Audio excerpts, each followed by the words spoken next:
Hey, you're listening to the Coffee O'Clock podcast, the show that brings you joy and inspiration, with special guests from all around the world who have an amazing story and expertise to evolve your personal and professional life.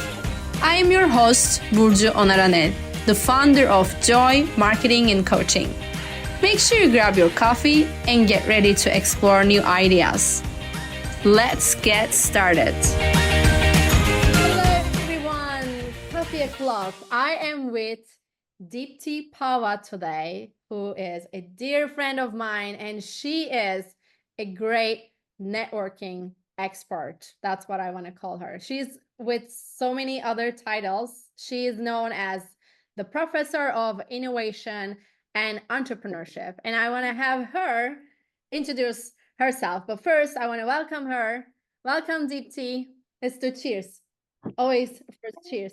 Cheers. Thank you, Burcu, for having me here. It really is amazing to be again with you on this call, but this time as a guest. I am happy to have you. I just shared a little short titles of you. Can you share who you are, what you do with us? Absolutely. No, thank you so much. So, yes, I do quite a few things, and I know it's not possible to always introduce me with all the things that I've been working on. I like to always introduce myself with what I call as my portfolio of impact, which revolves around three topics: power, innovation, and entrepreneurship. So, firstly, as an executive coach at Stanford Graduate School of Business, recently I've also done my ICF. I focus primarily on the themes of power and networking and building a brand, which is also the topic of today. I believe that we are going to be covering in depth a little bit. And I also collaborate with Swiss Board Foundation on the international board programs. Recently, also did an alumni event with IMD Business School around these topics of networking for women to get on boards. In the area of innovation and entrepreneurship, I serve as a professor of innovation and entrepreneurship at Burns School of Applied Sciences, where I am primarily working on the executive education programs and master's programs. And this role allows me to explore and teach the dynamics of innovation in various contexts. On the entrepreneurial front, I am a founding partner at Stanford Alumni Ventures called Lisa. It is something that I co-founded about 5 years back, and we worked with 200 plus startups. Now I serve as the board chair for the initiative.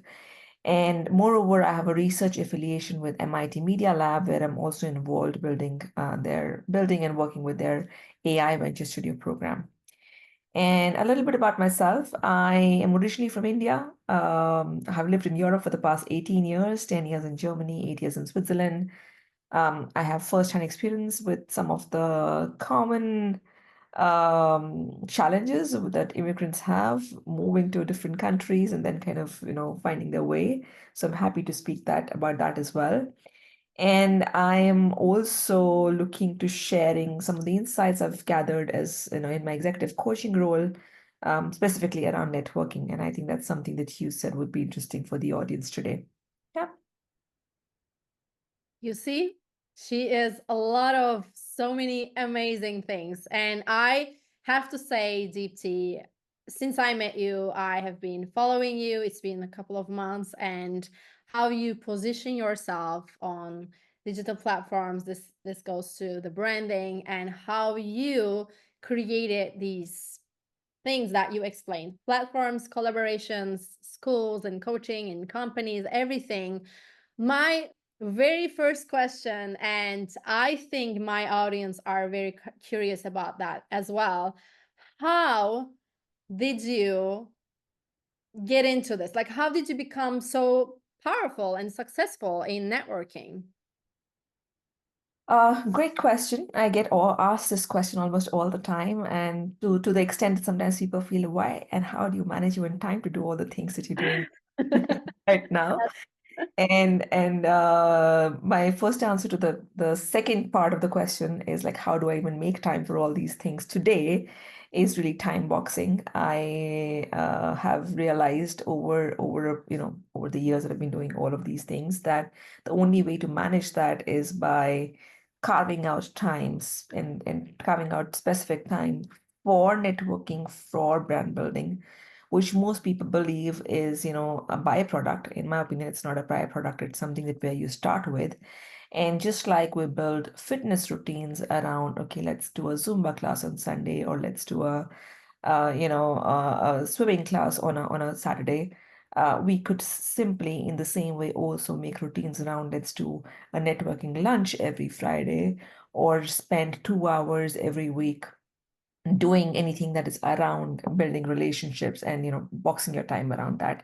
So I think that's something which has enabled me to do that, to do so many things.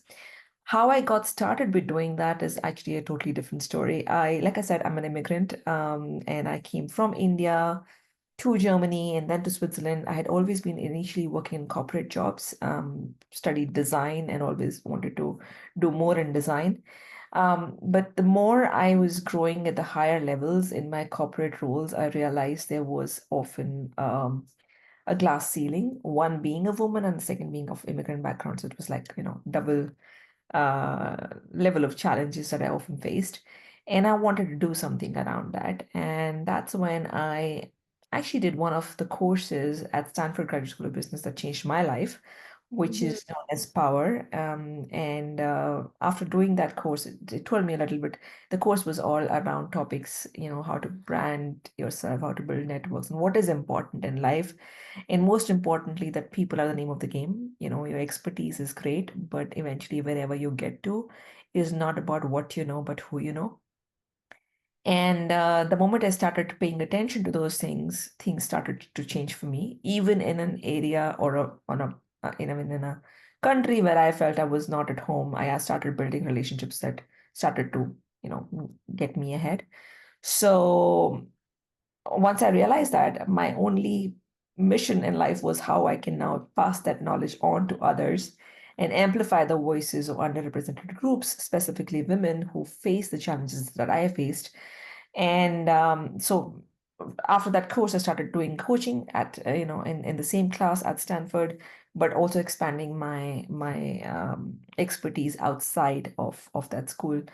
And eventually, I also ended up writing a book on this topic, primarily geared towards women entrepreneurs and how to network and how to build a brand and how to get ahead in life, if that answers your question.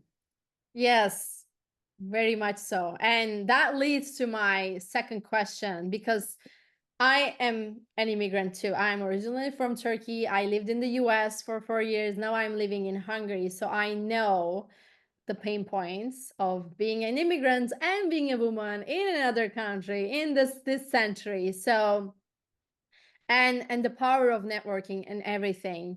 Can you share with us what was the, you mentioned the course, but what was the mindset shift you had? Like you wanted to change your story, your reality. What was the mindset shift and what did you do as a first step? I always like to answer this question by identifying 5 key problems that I had, and also I believe a lot of us have, and not always just the group that I'm talking about, but a lot of other people as well, because of which we are not able to make use of our relationships the way we should. The Mm, first problem being we spend insufficient time building our relationships and networks and people who can get us ahead in life. And that is something that I was doing as well. I wasn't spending enough time. The second is we often feel that networking, by the way the word itself, is dirty, and being mhm, strategic is being inauthentic. So, that mindset that we bring in often becomes our own hurdle. The third one being we often see networking as a form of fulfilling self-interests, whereas how I have experienced networking or relationship building is more around building an opportunity for of value creation for others. And the moment you change that mindset about how it's not actually something that you're fulfilling for yourself, but in it could be a win-win for somebody else, or how can you create value for others, it changes the relationship dynamic. And then you become a community rather than somebody who's just trying to collect business cards. The fourth one, and very important one. I believe that we do not always build relationships with the right other people, by which we mean Mhm. if we are being strategic about where we want to go, one is building friends and friendships, which is great, but your friendships are not always your relationships who are professionally useful. And there is no harm in strategically thinking about who are those powerful people that you could be connected to, who could give you access to resources, connections, and opportunities, and how you can also create value for them because they in turn also learn a lot from you, which we believe is not the case. So, and I also say there's an 80-20 rule where actually your 80% of your success comes from connecting with 20% of the people. They are the ones who would create that value. So rather than going after 100 connections that you're trying to make, focus on those 20 connections that would bring you that value. And eventually you might even become friends with them. You don't know. And the last, Mhm. which I believe is the most underestimated, but also not very well known concepts, that networking is a science and it's a science of structures. So there are typically three kinds of structures in networks. And if you understand those network structures, you could help amplify your own network and relationship building. And I'm happy to go deeper into any of the topics, any of the five topics that you would want me to go into. I know it's a lot of information in one answer to give. It's great. All of these are so helpful to me, and I'm sure to my audience too, who is going to listen to this or watch this. I Two of them stood out for me. One is because that has been a game changer for me as well. Creating value, whatever you do, like if you focus on the other side, that changes a lot of the energy you're putting out there too, not just content but the energy, because when you serve, people understand that you're not bragging or you're not just putting yourself out there, but you are creating value for them, and then they put more emphasis on what you show and they rely on you more. That's what one thing that I have been learning. And the second one is the right people. It is so important because I think in this century, with all the social media, now AI in our lives, like a lot of things, people think or tend to go in the direction of, I need to have X amount of followers, I need to have X amount of followers on LinkedIn, or I have to have this huge email list or that. And because this is also what the society taught us, like if you don't have enough followers, people may go like, oh, she's not a person to go to.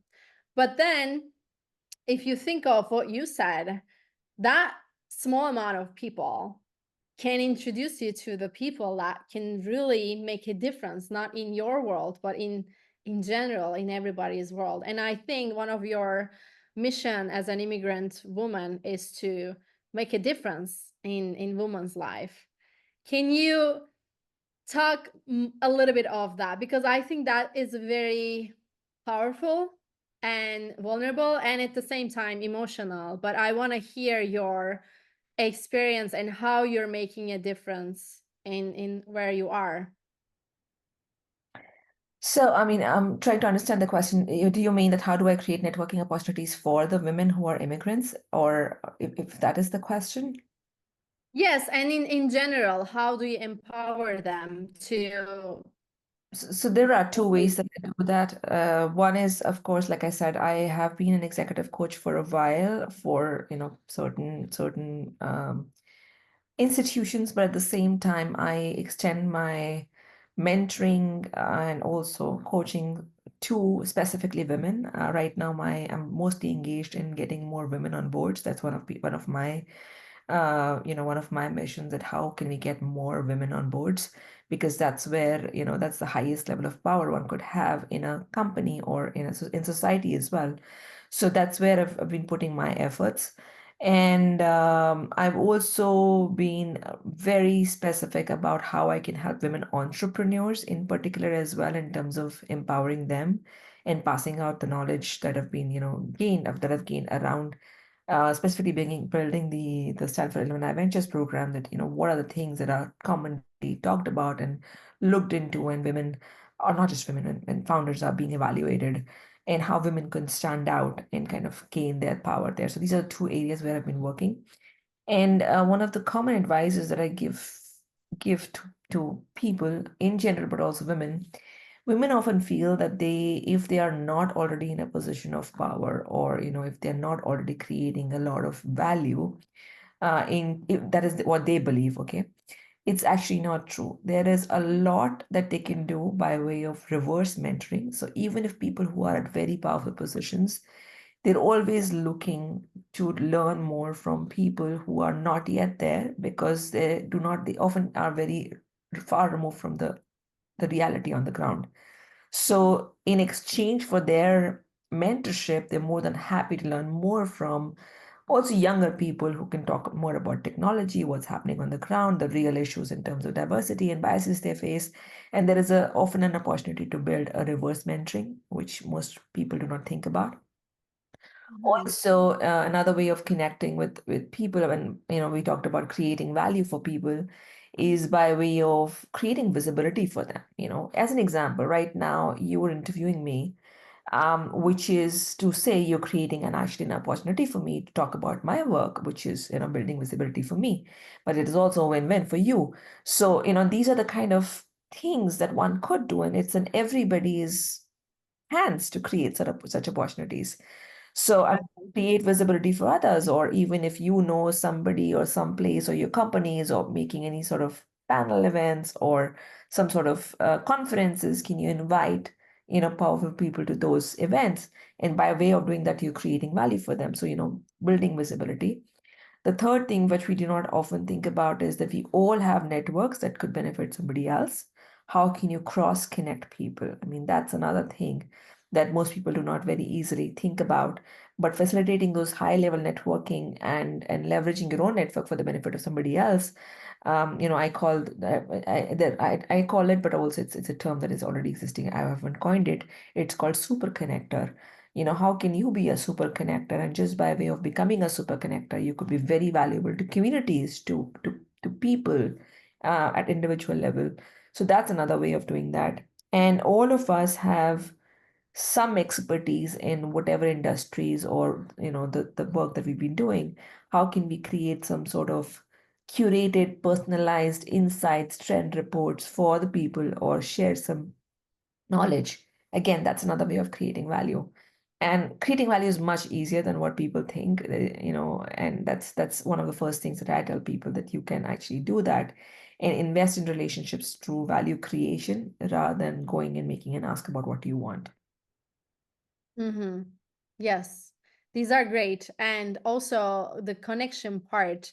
I think that's what we forget sometimes, that we are so hungry, everyone, like, I want a client, I want this, I want that. We are all in that, like, I want, but what are you giving people? And what I also have been learning for the past couple of years, when I bring an intention to my client or potential client or someone who I'm connecting, that how can I help you? If I focus on that person and create value to that person starts to feel, okay, I need to do something for her. This is the human nature. Yes. And you already give, and then it will come to you. And not necessarily expecting from that specific person.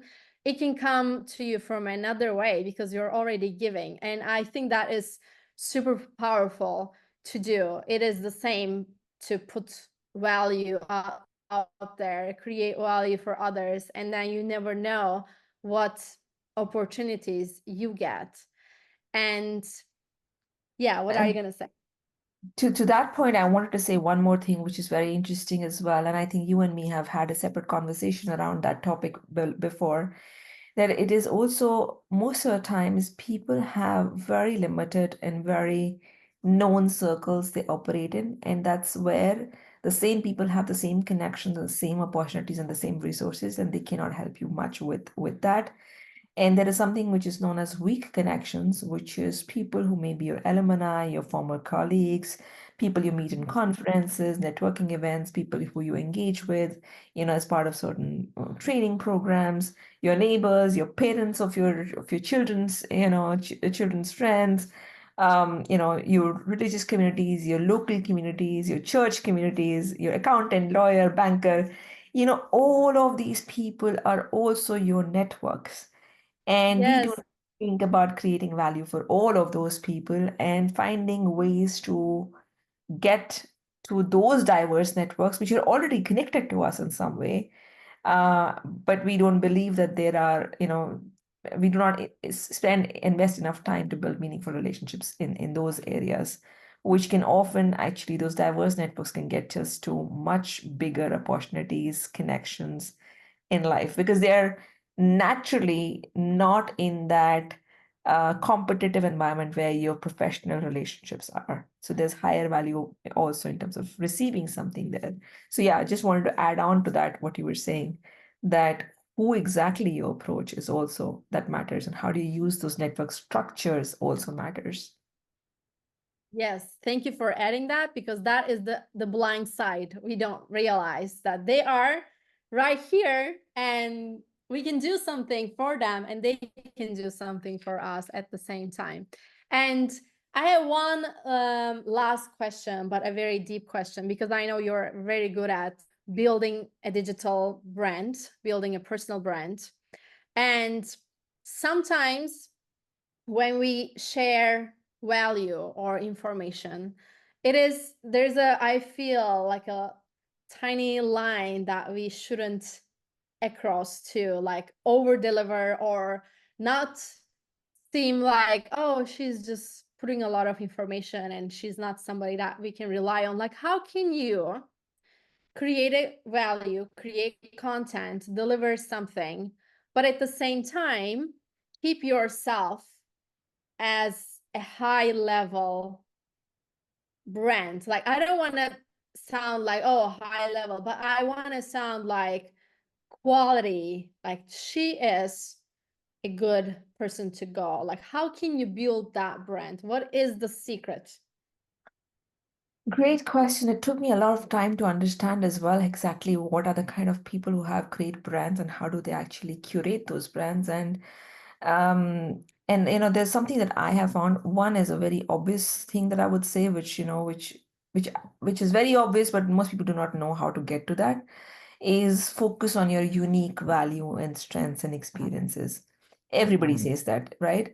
But at the same time, the more people say that, the more people are always running after the same topics. Okay, if AI is trending, everybody starts writing about AI. If, sustainability is trending, everybody starts talking about sustainability. And that's by way of following those trends, you're actually not being unique. You're actually being exactly the same as everybody else. So I think what you want to talk about is that what is your unique experience that can contribute to those trends, if you will, and also maybe you can how you can become an incredibly uh, great go-to expert in a very niche area, kind of, for example, right now we're talking about networking, right? And I'm talking about networking in a sense of also the how women can use it, and not just women, how people of color could in particular use it, right? And then I'm binding that with my own story, my own journey, which is very, very specific to my own experiences that I've had, rather than anybody else who's coming and talking about networking. So how do you really bridge those gaps? So that's how you really bring a very unique perspective. Secondly, I also believe there is no value in being and seen as an expert. Because if you say I am the expert and I have achieved it all and this is what I have to give as an advice, nobody wants to learn from you. Everybody is going through a learning journey, and Mhm. there is value in focusing on that learning and adaptive mindset and saying, this was my journey. I'm still learning, be part of my journey and build a community around that. For instance, recently, some time back, you might have seen I had curated a series of which was called Tuesday Leadership Circles, where I realized I was talking to so many women around topics of diversity who are in their own right doing a lot of good things. And it was one-on-one personal conversations. And I asked them, will it be okay for you, whatever conversations I'm having, if I could just make a post on LinkedIn around what we discussed and what were the key elements of that topic? And most people agreed to that. Mhm. So by way of doing that, I was sharing what I am learning along the way of, networking and diversity, rather than saying this is my expertise, what I can still learn from others and putting it out there. So, I mean, showcasing it as a learning journey, documenting your own process of professional journey is actually more valuable to people than the advice that you're giving out. And the third thing that I've seen that is very, very useful is how do you blend diverse, unrelated fields. For example, let's say data science and poetry, architecture, and psychology. Everybody has one expertise field and one field where you operate in, which is your passion. For example, I am a hobby photographer and I'm an amateur photographer, and I like to bring my visual and design aesthetic to everything I do. And most of the times when you talk to people, people are always feel experts in one field. So if you can combine diverse fields to bring about your thought leadership, you're valuable to actually not one community, but two or three communities. So yeah, that's another way of curating your brand thoughtfully, but at the same time, not like I was here, I was there, I was there, I was there. Nobody wants to see that. People have seen enough of your photos and pictures, and they know that you are, expert enough to be called to different conferences. I would rather share what I learned there and what were the topics there, who stood out for me. I think those are the most important things. Yes, I love that. Thank you for sharing. And lastly, I always ask my guests to leave the audience with just one sentence, a legacy. What would you want to leave with our audience? For me, it's always been one thing. People are the name of the game.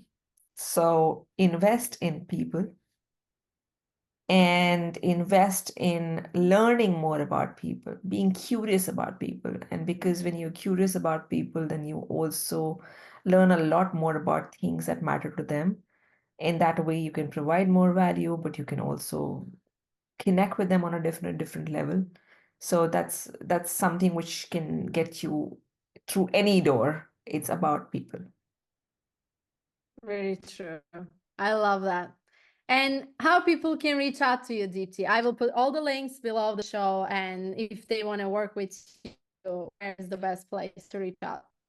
Sure. I mean, I am most accessible on LinkedIn. That's one place. Anybody who ever sends me a contact request, if there's a nice note with it, I would always accept it. And other than that, I also have a website which I shared with you, Burchu, which is around my book that I wrote. So I'm happy if anybody would want to know more about what are the challenges that I've written about for especially women and people of color entrepreneurs and how they can overcome that. At the same time, I'm also doing executive coaching around the topics of building power, influence, networking, and brand building. So yeah, reach out to me through LinkedIn or my website. Both the places are the best ways to reach me. Amazing. Thank you so much. I want to sit down with you like longer and dive into each topic, but we would need like 5 to 6 hours. And I know you don't have that much time. I just appreciate you creating the time and adding so much value in the space to my audience, to the Coffee O'Clock people. Thank you so much. It was a pleasure to have you. Thank you so much, Burshu. I think you've created something like a space for which is really, bringing out authentic stories of people, which people can get inspired from. So thank you for doing that. And thank you for giving space to people like me and a lot of other, accomplished people who have something to say and something to share and get inspired from. Thank you. Bye, everyone. Thank you so much for listening. Bye. Thank you so much for listening. I hope you enjoyed this episode and now you can apply it to your life. If you did enjoy it, please subscribe to the Coffee O'Clock podcast on Apple and leave us a review. I would love to hear your thoughts. And if you feel like someone needs to listen to this episode, share it on your social media or text the link to that person to make an impact in their life. Be sure to tune in every Monday for new episodes. You can also watch the episodes and find more inspiration on my Instagram, which is at JOYYBURCU. Until next time, make sure to spend some time with you and stay with joy.